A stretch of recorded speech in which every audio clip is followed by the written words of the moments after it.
Hi, എല്ലാ കൂട്ടുകാർക്കും Beena's easy ഈറ്റ്സിന്റെ പുതിയ എപ്പിസോഡിലേക്ക് സ്വാഗതം. ഇന്ന് നമുക്ക് ഈസി ആയിട്ടുള്ള ഒരു പുതിയ റെസിപ്പി കണ്ടു നോക്കിയാലോ.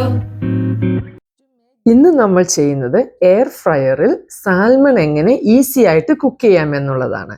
അപ്പോൾ സാൽമൺ കുക്ക് ചെയ്യാനായി നമ്മൾ ആദ്യം ഒന്ന് മാരിനേറ്റ് ചെയ്യണം. അതിനായി ഞാനിവിടെ 1/2 ടീസ്പൂൺ ഉപ്പും 1/2 ടീസ്പൂൺ മുളക് പൊടിയും എടുത്തിട്ടുണ്ട്. മുളക് പൊടി ഓപ്ഷനിലാണ്, നിങ്ങൾക്ക് എരിവ് വേണമെങ്കിൽ മാത്രം.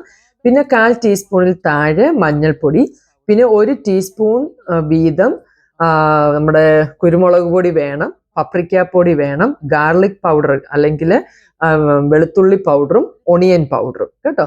ഇത്രയും പൗഡർ വേണം. അതെല്ലാം കൊണ്ടൊന്ന് മിക്സ് ചെയ്യുക. പിന്നെ ആദ്യം കുറച്ച് ഒരു തുള്ളി ഒലിവ് ഓയിൽ ഈ മീനിന്റെ മുകളിൽ ഒഴിച്ചിട്ട് ഒന്ന് സ്പ്രെഡ് ചെയ്യണം. മാരിനേഷൻ അത് നന്നായിട്ട് ഹെൽപ്പ് ചെയ്യും. എന്നിട്ട് എല്ലാ പൊടിയും കൂടെ മിക്സ് ചെയ്തിട്ട് ഇതിനെ നന്നായിട്ട് നമ്മൾ മാരിനേറ്റ് ചെയ്യണം. ഓക്കെ, എല്ലാ സൈഡിലും മുകളിലും താഴെയും സൈഡിലും എല്ലാം നമ്മൾ മാരിനേറ്റ് ചെയ്യണം. സോ ടൈം എടുത്ത് നന്നായിട്ട് ചെയ്യണം. ഓക്കെ, ഞാൻ ഒരു സൈഡിൽ നന്നായിട്ട് ഇപ്പം മാരിനേറ്റ് ചെയ്യുകയാണ്. ഇനിയും നമ്മൾ ഇതിന്റെ ബാക്കിൽ ഇതിന് സ്കിന്നുണ്ട്. ഈ സ്കിൻ ഞാൻ കളയുന്നില്ല.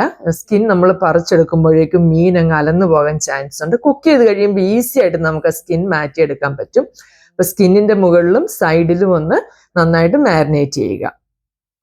സോ ഈ മാരിനേഷന് ശേഷം നമ്മളൊരു അരമണിക്കൂർ റെസ്റ്റ് ചെയ്യാൻ വെക്കുന്നത് നല്ലതായിരിക്കും. അല്ലെങ്കിൽ 15 മുതൽ 20 മിനിറ്റ് വരെ വെച്ചാലും മതി. എന്നിട്ട് നമ്മൾ അരമണിക്കൂർ കഴിയുമ്പോൾ നമുക്കിതിനെ എയർ ഫ്രയറിനകത്ത് വെച്ച് കുക്ക് ചെയ്യാം. അപ്പോൾ അരമണിക്കൂർ ആയി. ഇപ്പോൾ ഞാനത് എയർ ഫ്രയർ ബാസ്ക്കറ്റിനകത്ത് മീൻ വെച്ച് കുക്ക് ചെയ്യാൻ പോവുകയാണ്. നമ്മൾ മാരിനേറ്റ് ചെയ്ത 2 മീനിനെയും മീൻ കഷ്ണങ്ങളെയും നമുക്ക് എയർ ഫ്രയറിന്റെ ബാസ്ക്കറ്റിൽ വെക്കാം. അത് കഴിഞ്ഞ് ആ ബാസ്ക്കറ്റ് എയർ ഫ്രയറിലേക്ക് വെച്ചതിന് ശേഷം നമുക്ക് ടെമ്പറേച്ചറും പിന്നെ സമയവും സെറ്റ് ചെയ്യണം. ഞാൻ 400 ഡിഗ്രിയാണ്, 400 ഡിഗ്രി ഫാരൻഹീറ്റിലാണ് ഇത് കുക്ക് ചെയ്യുന്നത്. പിന്നെ 15 മിനിറ്റ് കേട്ടോ. നമ്മൾ എയർ ഫ്രയർ പ്രീ ഹീറ്റ് ചെയ്യേണ്ടൊന്നും ആവശ്യമില്ല. സാൽമൺ കുക്ക് ചെയ്യുമ്പോൾ 15 മിനിറ്റ് 400 ഡിഗ്രി നോക്കിയേ. 15 മിനിറ്റ് കഴിഞ്ഞപ്പോൾ നമ്മുടെ സാൽമൺ ഇങ്ങനെയാണ് ഇരിക്കുന്നത്. നല്ലതായിട്ട് കുക്കായിട്ടുണ്ട്. നല്ല ഗോൾഡൻ ബ്രൗൺ, നല്ല ക്രിസ്പി ആയിട്ട് അതിൻ്റെ മേൽവശം എല്ലാം വന്നിട്ടുണ്ട്. വളരെ ഈസിയാണ്. നമുക്ക് ഇതിനകത്ത് വെച്ച് കഴിഞ്ഞാൽ നമുക്ക് വേറെ നമ്മുടെ ജോലികൾ ചെയ്യുകയും ചെയ്യാം. സോ വളരെ നന്നായിട്ട് സാൽമൺ വന്നിട്ടുണ്ട്. ഇനി നമുക്ക് ഇതിനെ ഒന്ന് കട്ട് ചെയ്ത് നോക്കാം. നോക്കിക്കേ എത്ര ഈസി ആയിട്ട് അത് നമുക്ക് കട്ട് ചെയ്തെടുക്കാൻ പറ്റിയെന്ന്. സോ ഇങ്ങനെയാണ് എയർ ഫ്രയറിനകത്ത് നമ്മൾ സാൽമൺ കുക്ക് ചെയ്ത് ഹെൽത്തി ആയിട്ട് കഴിക്കുന്നത്. നിങ്ങൾ എല്ലാവരും ഇത് ട്രൈ ചെയ്യുന്നു. വീഡിയോ നിങ്ങൾക്ക് എല്ലാവർക്കും ഇഷ്ടപ്പെട്ടു എന്ന് ഞാൻ വിശ്വസിക്കുന്നു. ഇഷ്ടപ്പെട്ടെങ്കിൽ തീർച്ചയായിട്ടും ട്രൈ ചെയ്ത് നോക്കണേ. ട്രൈ ചെയ്ത് നോക്കിയിട്ട് കമന്റ് പറയണേ.